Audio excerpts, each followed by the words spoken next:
neste momento, Deus, através desta emissora, leva até você mais um programa de fé, com hinos, orações e uma palavra poderosa a seu favor. Fé para vencer o mundo. Somente crer, somente crer, tudo é possível, somente crer, somente crer, somente crer, tudo é possível, somente crer.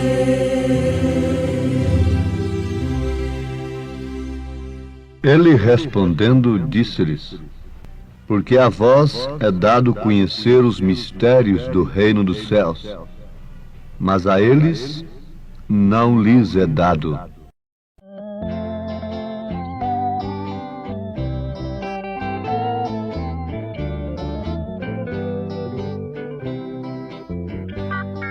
Jesus, a vida é um mistério, e tudo que eu quero ainda hei de ter. Eu canto a paz e acalento, na luz me oriento, a fé não vai morrer. Pensei que é longa jornada, e a cruz pesada fere os ombros meus. O céu é tudo que eu quero, paz que mais anelo, morar no céu com Deus. Jesus, a tua luz divina aquece e ilumina, que doce comunhão. A tua luz é o espelho, a Bíblia o conselho, é minha redenção. E tua voz é tão suave, ó voz incomparável, chama de perdão. Tu és a luz maravilhosa, és lente poderosa, é Deus no coração.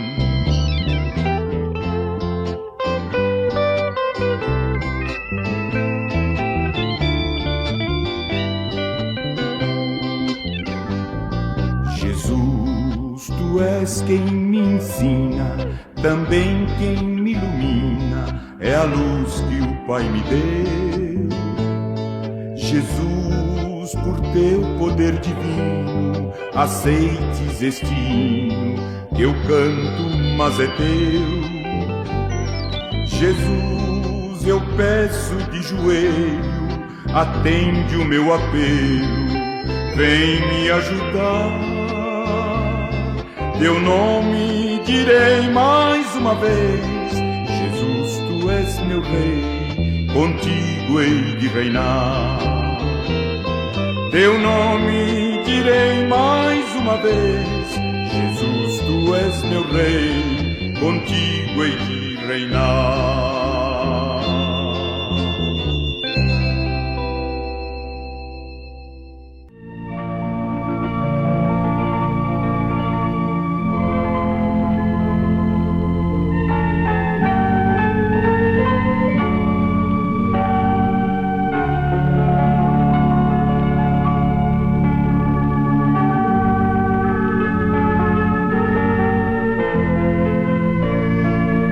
Ouvintes amados, nós acabamos de citar as Escrituras no Evangelho segundo São Mateus, capítulo 13, versículo 11. Isto está escrito na parábola do semeador.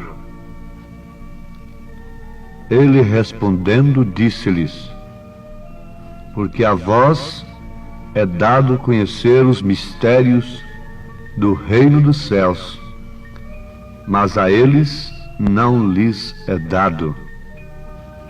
Nós rogamos a Deus que nos ajude durante mais esta programação e que ela possa ter o endereço certo, isto é, encontrar o coração que está precisando dela. Quando falamos coração, quer dizer a vida, o ser, a pessoa de corpo e alma e espírito, dando lugar à palavra de Deus, que por sua vez deve ser vivificada pelo Espírito Santo. Então, nós pedimos isto a Deus em nome de Jesus Cristo.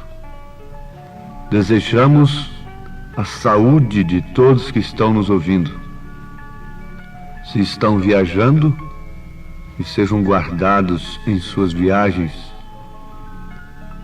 Se estão trabalhando, que sejam guardados, dirigidos, abençoados em seus trabalhos. Se estão enfermos, que sejam curados. Se estão aflitos, que sejam consolados. É a nossa oração, em primeiro lugar, ao nosso Deus, em nome de Jesus Cristo.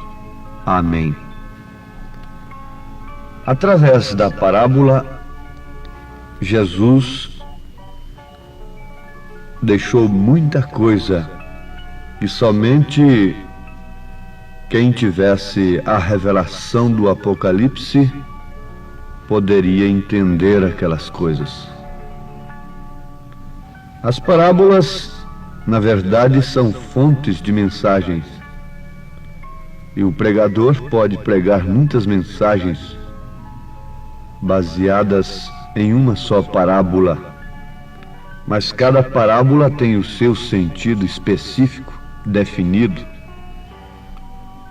Tem a própria interpretação de Deus. Pode existir muitas aplicações.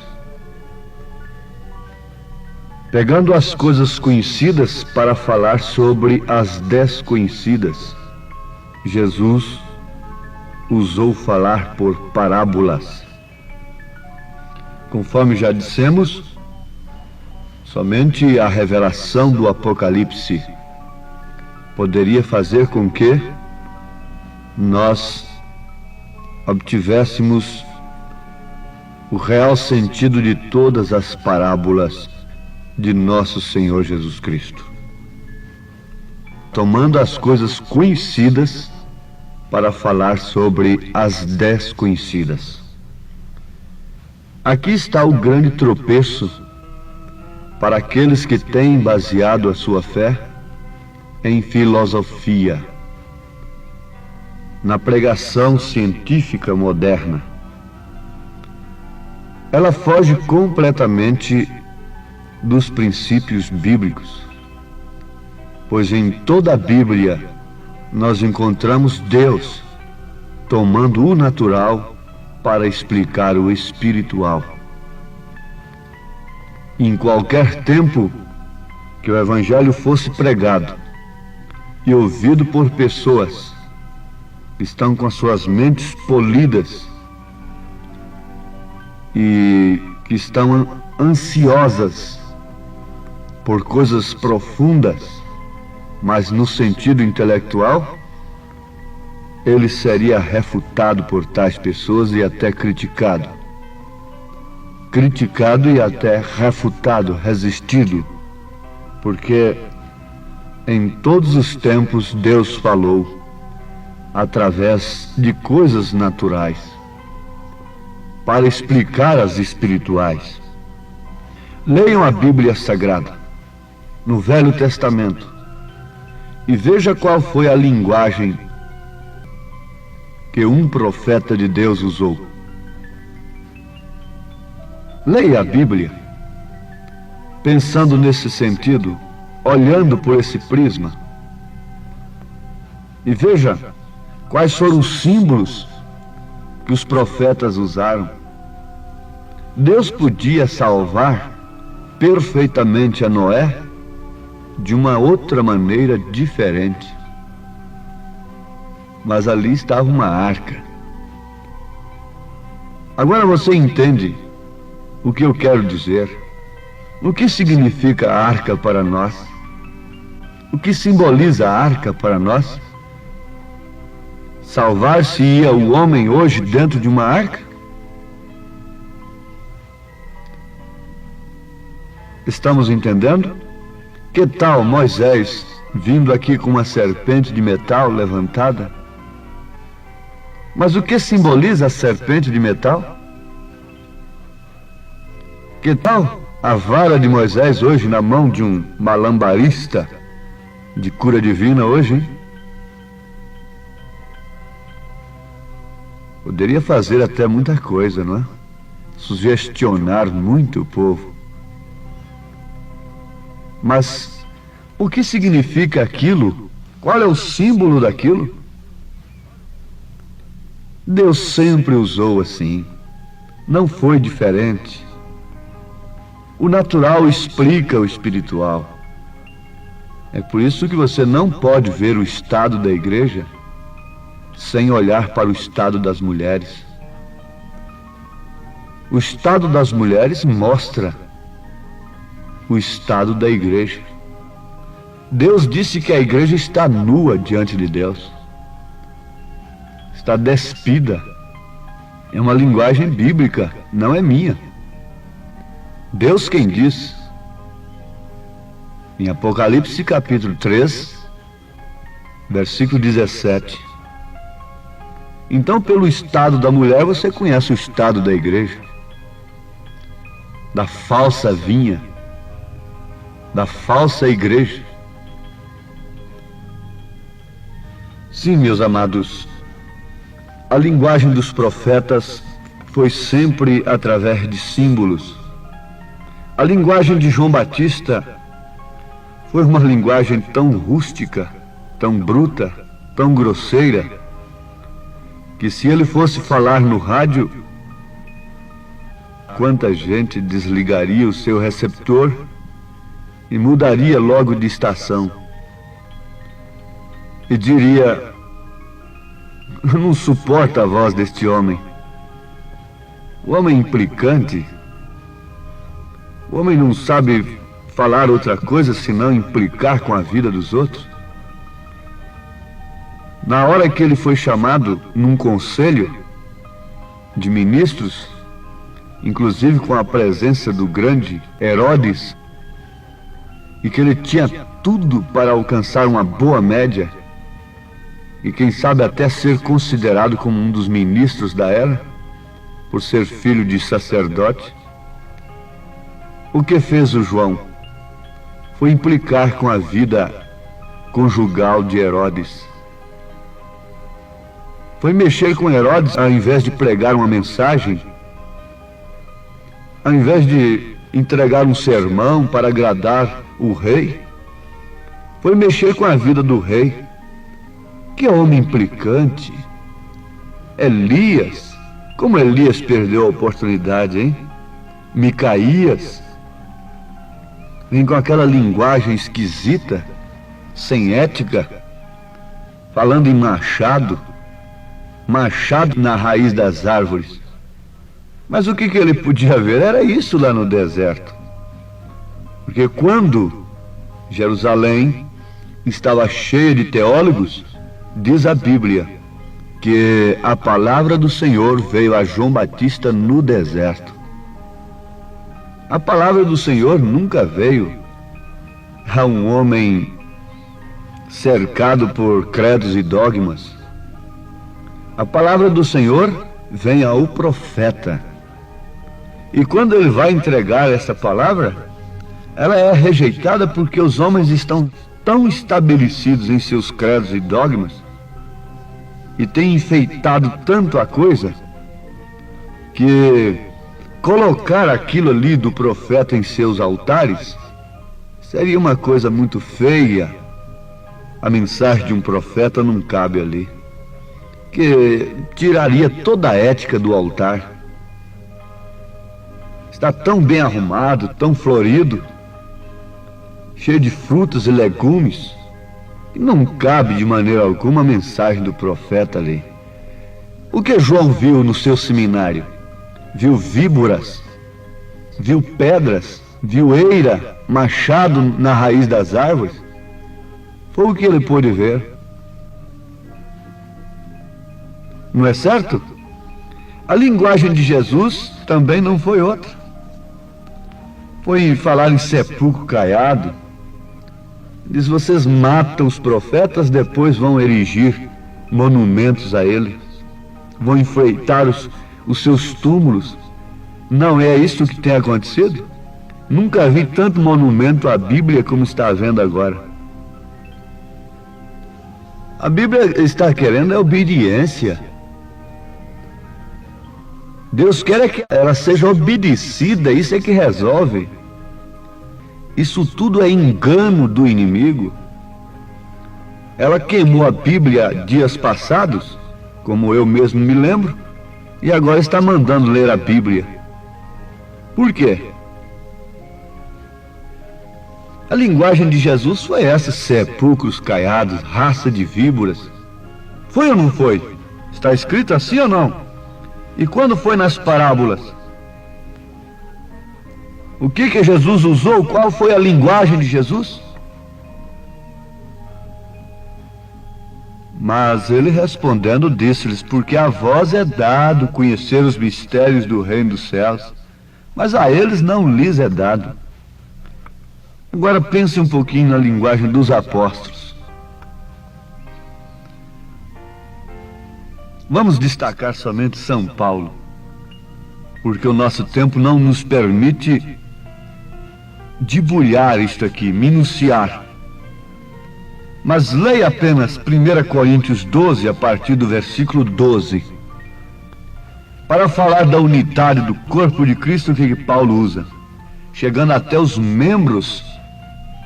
Ele fala até dos membros que são desonrosos no corpo e por isso lhes damos mais honra. Liga isto com 2 Timóteo capítulo 2, versículo 20.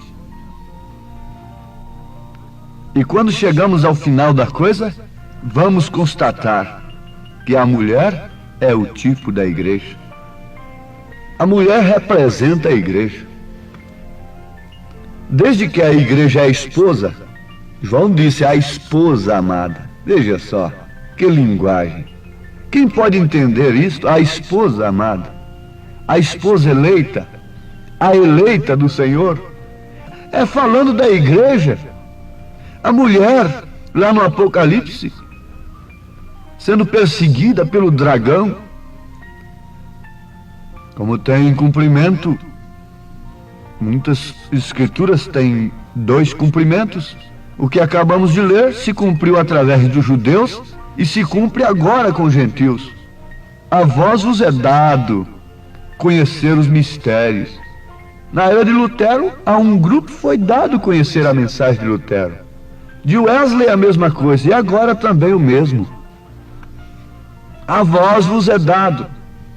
Lá está Maria fugindo com o menino para o Egito, e o poder político atrás dela, incentivado pelo poder religioso.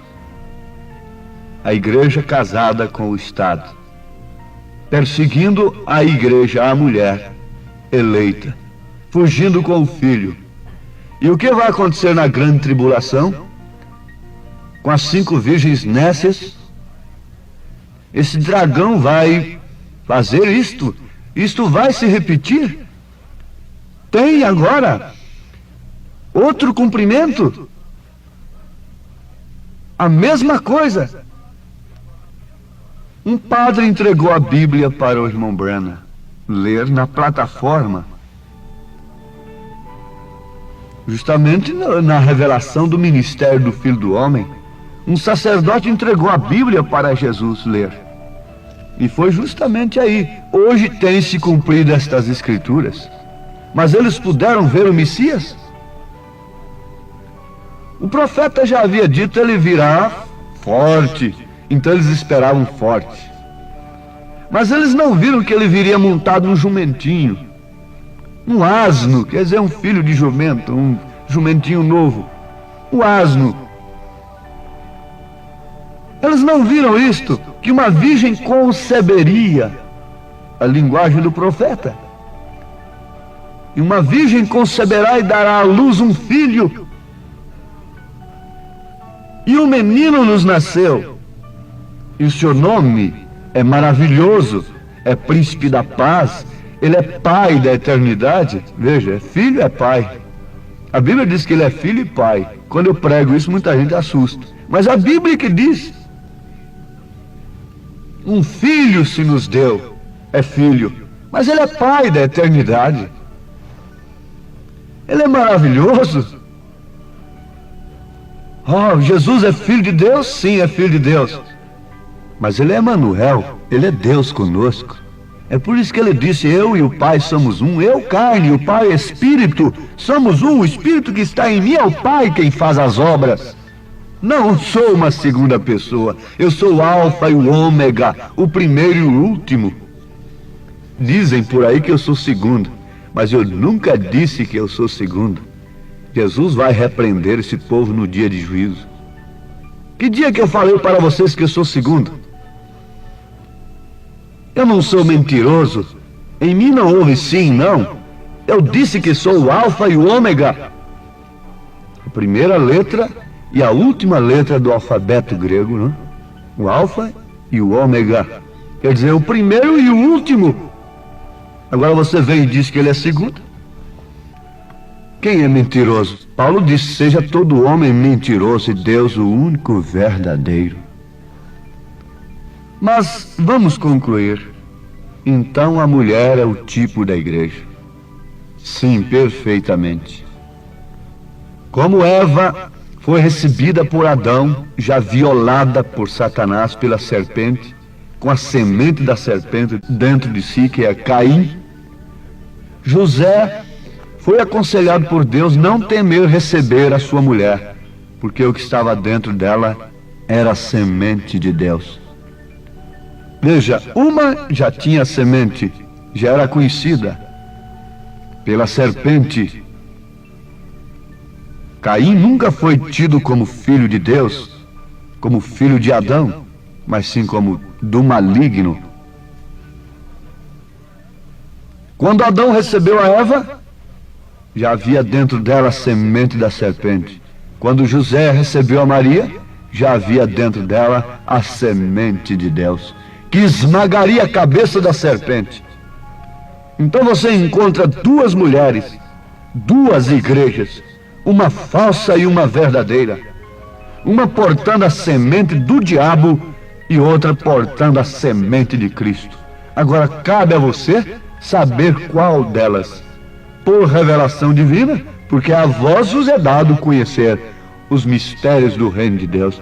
Pai, te pedimos mais uma vez e rogamos com a nossa alma ajudar a cada um compreender isto e por revelação divina saber a que hora estamos vivendo, para que a fé perfeita tome conta do nosso coração, como a mensagem do anjo tomou conta da igreja Maria. Maria se encheu de Cristo, assim também nós temos de nos encher de Cristo, em nome de Jesus Cristo. Amém, Senhor. Amém.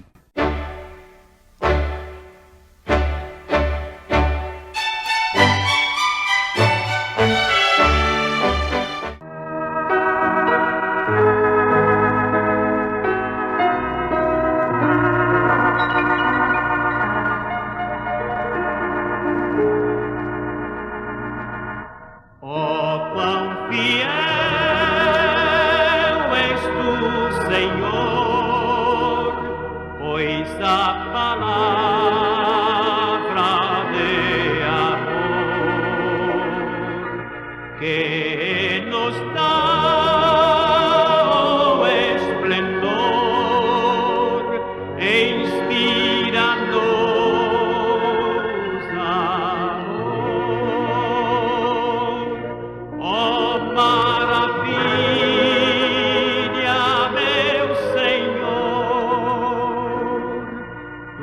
tua palavra dá vigor. Ó Deus eterno, santo e bom, de infindo amor, amor sem par, quão insondável, puro e bom, o eternal amor sem par.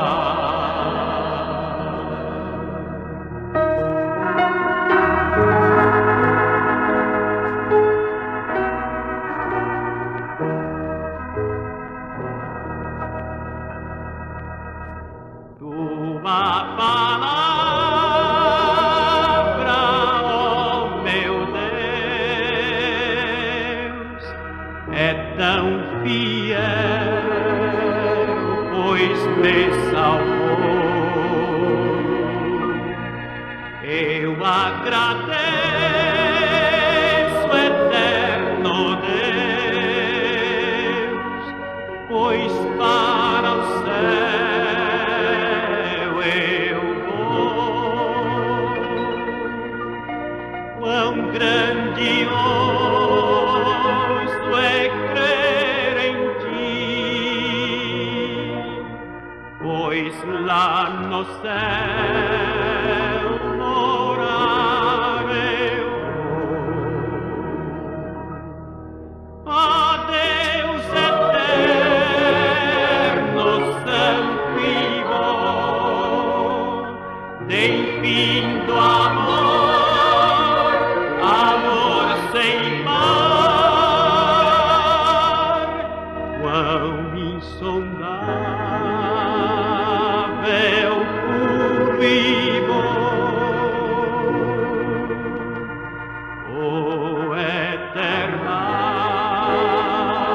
amor sem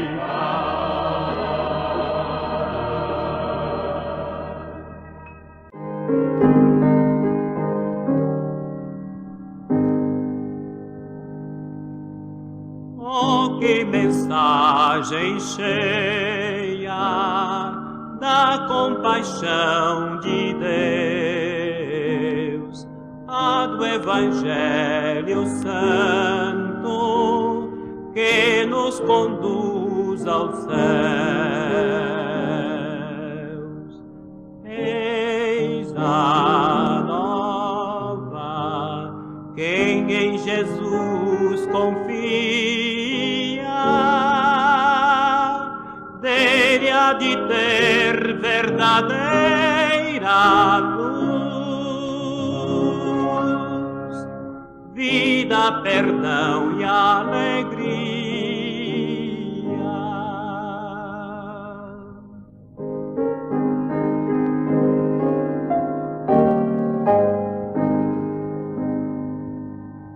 Temos na cruz de Cristo bênção e salvação, porta da vida aberta, única redenção. Eis a nova, quem em Jesus confia, dele há de ter verdadeira luz, vida, perdão e alegria.